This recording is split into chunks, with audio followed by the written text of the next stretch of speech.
Fatigué des mauvaises nouvelles tous les jours, l'impression que ça vous dépasse? Eh bien, rejoignez-nous au sommet de la résilience du 18 au 28 avril.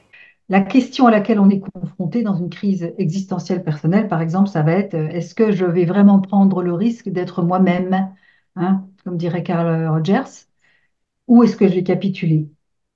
Est-ce que je vais choisir de courber les chines et de faire avec? Mm.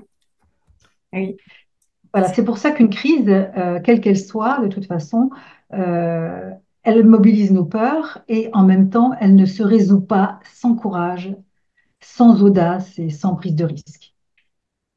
C'est-à-dire que pour l'instant, nous sommes au moment où tout remonte de l'inconscient. Les pires choses remontent de l'inconscient.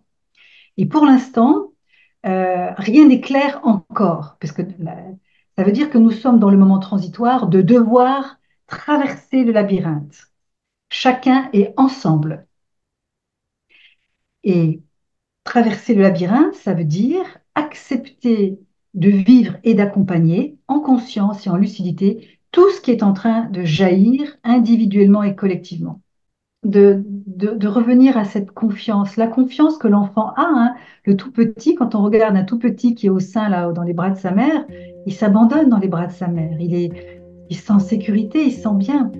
Donc peut-être que dans la période actuelle, ce qui serait important pour chacun d'entre nous, c'est de vraiment veiller à restaurer sa sécurité de base, si elle est défaillante, et cultiver comme un bon jardinier, pour reprendre l'image de la jardinière, comme un bon jardinier, de cultiver, d'arroser vraiment avec beaucoup d'amour cette petite flamme de la confiance.